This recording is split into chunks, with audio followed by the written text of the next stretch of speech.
नमस्कार दोस्तों। ऐसी मेरी परमपिता परमात्मा से प्रार्थना है कि आप सब सुखी हों, स्वस्थ हों, मस्त हों और मज़े में हों। पहले वीडियो बनाया हमने गुरु के ऊपर, तो 1 से 7 भाव तक बनाया। अष्टम भाव में थोड़ी टेक्निकल प्रॉब्लम आ गई थी, तो ये दूसरा भाग है और अष्टम भाव से बताएंगे। तो जो हमारा मुद्दा था वो मुद्दा ये था कि जो ये हमारा गुरु है, इसकी मेंटेनेंस कॉस्ट बहुत ज़्यादा अधिक है। यानी कि गुरु कहते हैं जी बहुत अच्छा ग्रह है, ज्ञान का कारक ग्रह है, गुरु ग्रह है, बहुत अधिक रेपुटेशन है। लेकिन इसको संभालना, इसकी जैसे सफ़ेद हाथी होता है, उसकी मेंटेनेंस कॉस्ट बहुत अधिक होती है। होता तो वो भी बहुत अच्छा है, अकल भी उसको बहुत होती है, दिखने पे भी बहुत अच्छा होता है। तो प्रत्येक भाव में हम चर्चा करेंगे कि कैसे गुरु से डील किया जाए इससे का शुभ फल लेने के लिए। तो अष्टम भाव से शुरू करते हैं। 1 से 7 भाव हमने पहले वीडियो में बता दिए थे। तो जब अष्टम भाव में गुरु विराजमान हो जाए आपका, तो देखिए ये जो अष्टम भाव है ये आपका भाव है अचानक धन लाभ का।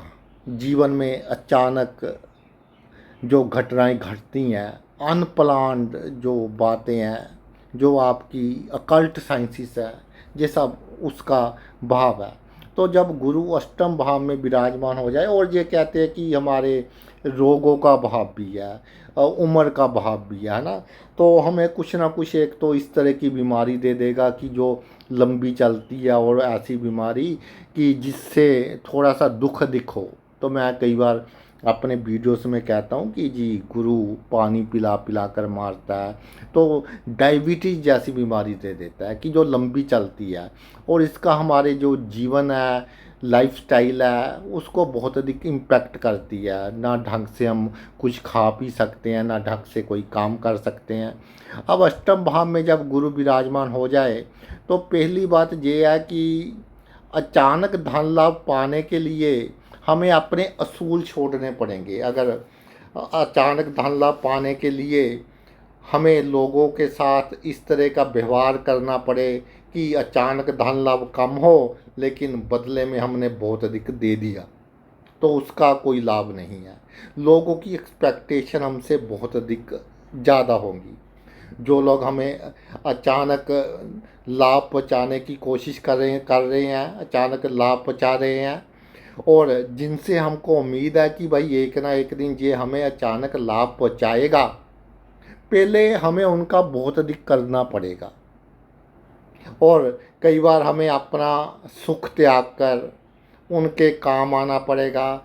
अपने हम खुद अपनी लाइफ इंजॉय नहीं करेंगे, उनकी लाइफ को इंजॉयबल बनाना पड़ेगा। तो हमें क्या है कि अचानक धन लाभ होने के चांसेस बढ़ेंगे। तो अष्टम भाव में गुरु का हमने अच्छा फल कैसे लेना है? सबसे पहले बात तो ये है कि आपको अपने जीवन में जो भी आपकी लाइफ है, इसमें आपको बिल्कुल क्या है कि स्ट्रेट फॉरवर्ड चलना है, अधिक बुद्धि का इस्तेमाल नहीं करना। जहाँ आपने सीक्रेट रिलेशन बनाने हैं, वहाँ आपको साम दाम दंड भेद का उपयोग करना पड़ेगा। सीक्रेट रिलेशन इस तरह के ना बनाएं कि उनको देना कम पड़े और उनसे लाभ हमें कम हो। उल्टा हो जाता है। सीक्रेट रिलेशन इसलिए बनाए जाते हैं कि हमें उनसे लाभ हो। बड़े बड़े लोगों के साथ रिलेशन इसलिए बनाए जाते हैं कि हमें उनसे लाभ हो। लेकिन ये क्या है कि गुरु पहले उनको ही बहुत अधिक लाभ हमारी ओर से करवा देता है, उनके कारण ही हम बहुत अधिक दुखी हो जाते हैं। तो बाद में जो सुख मिलता है वो भाई क्या है, कम मिलता है। और इसके क्या है कि एक क्या है, दूसरों के सामने अच्छा ना बने, क्योंकि जो विरासत का धन है, बिना कमाया धन है, कि चल तू ले ले। क्यों ले ले भाई? आपका हिस्सा है, जो आपका हिस्सा है वो आपने लेना है। और अगर आप अपने आसपास के लोगों को खुश करने के चक्कर में रहे, अपने रिश्तेदारों को, भाई बहनों को खुश करने के चक्कर में रहे, तो जो अचानक धन लाभ आपको प्राप्त होना था वो भी आपको प्राप्त नहीं होगा। दूसरी बड़ी बात ये है, जहाँ गुरु आपको चोट देगा, जीवन साथी का कितना ही कर लीजिए आप, तो आप ये सोचे कि वो उसकी वाणी आपके प्रति बहुत अच्छी रहेगी, या ससुराल के लोग आपको लाभ देंगे। मैंने अपने ससुराल के लोगों का इतना किया, आप अपने ब्रदर इन लॉ को ब्रदर समझ लीजिए, अपने सिस्टर इन लॉ को सिस्टर समझ लीजिए, वो कितना ही कर लीजिए उनका, लेकिन बदले में जो आपको आउटपुट मिलने वाली है वो नहीं मिलेगी। तो इसलिए जैसे हमारे व्यवहार बने हुए हैं उसके अनुसार ही आपने करना है। ये नहीं कि जी मेरे असूल इतने अच्छे हैं, मैंने उनका इसलिए कर रहा हूँ कि वो भी मेरा करेंगे। अगर ये सोचकर आपने काम किया तो आपको आखिर में बहुत अधिक मायूसी का सामना करना पड़ेगा। और आगे ये है कि इतनी शराफत नहीं कि अच्छा काम करते करते आप मर जाते हैं, वर्क प्लेस में काम करते करते आप मर जाते हैं, परिवार की जिम्मेदारियां निभाते निभाते आप आधे रह जाते हैं, खुद 100 बीमारियां लगा लेते हैं, क्रेडिट कोई दूसरा ले जाता है, और आप इतनी हिम्मत नहीं कर पाते उसको कहने की कि भाई तू कैसे ले जाएगा, जितना मैंने किया ठीक है, 19-21 का फ़र्क हो जाए तो लोगों को के लिए आप गुड़ का काम है, गुड़ को सभी खाने की कोशिश करते हैं, इतना मीठा बनने की आवश्यकता नहीं है। बड़े से बड़ा काम आप करेंगे कार्य क्षेत्र में, अपने परिवार के लिए भी आप करेंगे, पॉलिटिक्स में या वहाँ भी दिन रात एक कर कर मरेंगे, लेकिन क्रेडिट एंड समय पर कोई दूसरा ले जाएगा, और आप कहेंगे कि लोग मुझे अच्छा कहें, तो बाद में इतना दुखी होंगे आप कि डिप्रेशन में चले जाएंगे। तो इस तरह का अच्छा कहलाने का आपको कोई लाभ नहीं है। और जो गूढ़ विद्याएं हैं, अकल्ट साइंसेस हैं, इसमें आपने वहम अधिक हो जाता है आपको कई बार कि उस जोशी से मिले थे, उसने ये कह दिया, अब दूसरे के पास जाएं। तो मैं तो ये कहता हूँ कि एस्ट्रोलॉजी के को भी आपने क्या लेना है, इसको आपने वहम का साधन नहीं बनाना, एस्ट्रोलॉजी को आपने आगे बढ़ने का साधन बनाना है, ताकि आप अपने जीवन में तरक्की कर सकें। आगे है जी नवम भाव। देखिए नवम भाव भाग्य का भाव है, नवम भाव आपके भाई बहनों का भाव है, नवम भाव आपके धर्म का भाव है।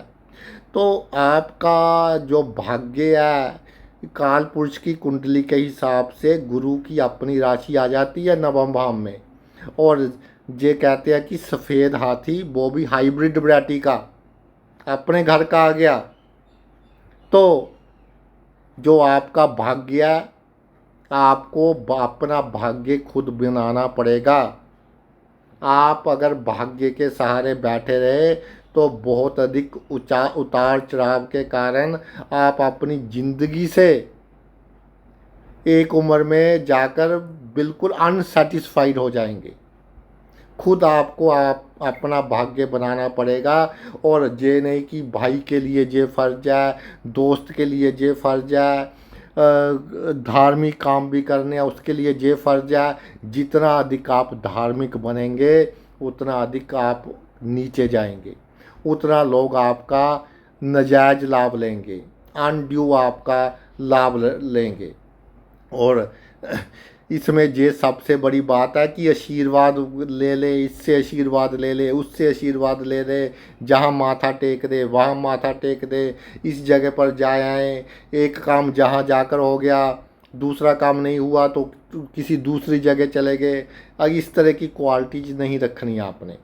धर्म के मामले में बिल्कुल आपने क्या है कि जितना कम आप धार्मिक होंगे उतना आपका भाग्य आपका अधिक साथ देगा, और अगर धर्म के मामले में अधिक पढ़ने लग गए, सबकी हेल्प करने लग गए, तो खुद दुखी रहेंगे, और दूसरों से हेल्प पाने की चक्कर में अगर आपने उनकी इतनी ज़्यादा हेल्प कर दी कि दिए तो 100 रुपये और बदले में किसके लिए कि मुझे 10 रुपये मिलेंगे, तो इस तरह के चक्कर में पड़ने की आपको बिल्कुल आवश्यकता नहीं है। और एक मेरी बात लिख लें, जीवन में कभी बदनामी से नहीं डरना, जीवन में कभी दुर्घटना से नहीं डरना, जीवन में कभी ये नहीं सोचकर पीछे नहीं हटना कि नेगेटिव टाइम आ जाएगा, ख़राब समय में मैं क्या करूँगा।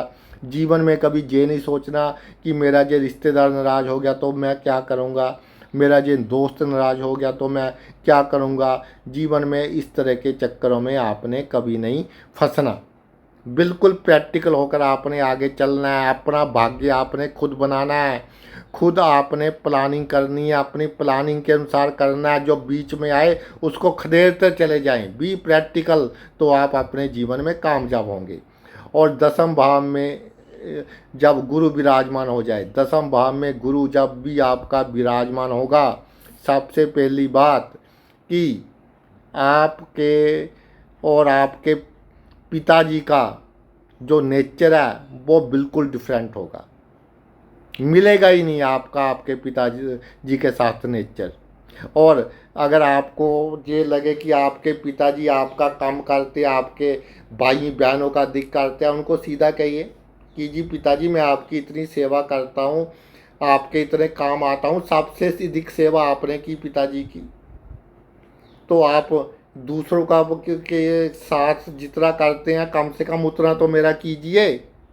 अगर इसी चक्कर में रह गए कि चलो कोई बात नहीं, कि पिताजी ने ये कह दिया कि ये तो बंदा बहुत अच्छा है, ये तो मेरा सबसे अच्छा बच्चा है, ये कहकर ही आपको सद्भावना मिलती गई और दूसरों का करते रहे, तो ये जो आपको अच्छे बोलो मिल को सुनने की आपके कानों को आदत पड़ी हुई है ना, ये आदत आपके लिए क्या है, सबसे बड़ा छलावा है। ये आदत आपके लिए सबसे बड़ा धोखा है और इस धोखे से आपको बच कर रहना है।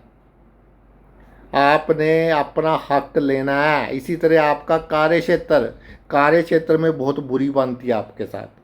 अपने सीक्रेट्स बताते रहते हैं लोगों को। पहले दूसरों का काम करेंगे जी, पहले कोई दूसरे की कोई प्रॉब्लम आ जाए उसको सॉल्व करेंगे, अपना काम छोड़कर दूसरों के पीछे।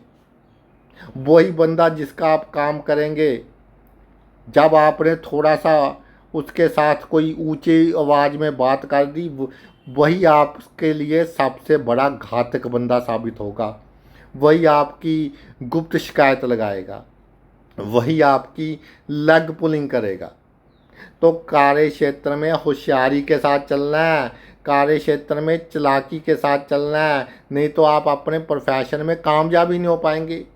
और जल्दी जल्दी आपने कोई प्रोफेशन चेंज नहीं करना। देखिए कौन बंदा प्रॉब्लम क्रिएट कर रहा है, कौन सी आपकी आदत आपके प्रोफेशन में आपके अगेंस्ट जा रही है। तो उन सभी आदतों को क्या है कि आपने एक तरफ रखकर जीवन में आगे बढ़ना है।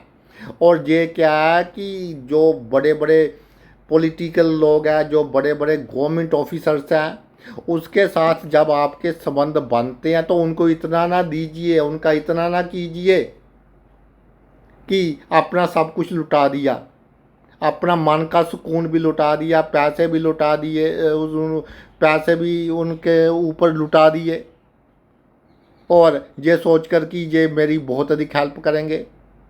100 रुपये लुटा दिए और आपको 20 रुपये मिले। इस तरह के पैसे लुटाने का कोई लाभ नहीं। तो जो पॉलिटिकल लोगों के साथ आपका पाला है वो भी सफ़ेद हाथी है आपके लिए। उनकी मेंटेनेंस कॉस्ट भी बहुत अधिक है।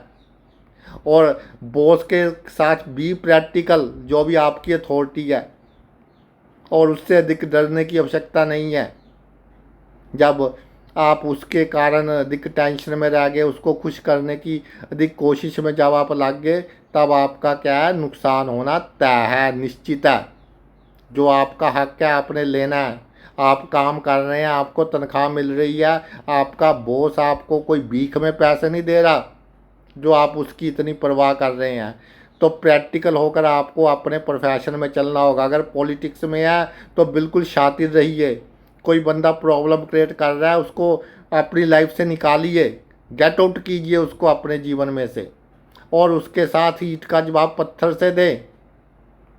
अगर आप अपने में ये शामिल करेंगे कि मुझे लोग गलत कहें, जितना लोग आपको गलत कहेंगे, जितना कहेंगे कि इससे बुरा कोई बंदा नहीं है, तो उतनी अधिक आप तरक्की करेंगे। अगर आपने ये सोच कर कि मुझे पावर मिल जाए, मेरी हुकूमत चले और लोग भी खुश रहें, तो लोगों की मेंटेनेंस कॉस्ट बहुत अधिक ज़्यादा है। वो मेंटेनेंस कॉस्ट आप अगर पे करेंगे तो भाई खुद को दुखी कर कर, खुद को डिप्रेशन में डालकर वो मेंटेनेंस कॉस्ट आप पे करेंगे। आगे आपकी ज़िंदगी है, जैसे आपने चलना है। 11वें भाव का गुरु, 11वें भाव का गुरु, पहले आपने अपनी आमदनी की ओर ध्यान देना है। आपके जो मित्र हैं वो सफ़ेद हाथी हैं, उनकी मेंटेनेंस कॉस्ट बहुत अधिक है।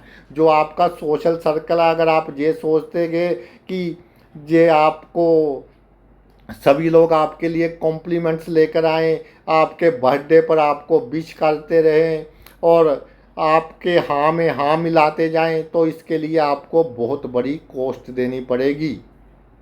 तो मित्र आपके अधिक को ये सोचे ही ना, आपको पैसा चाहिए, आमदनी के सोर्स कैसे अधिक हो।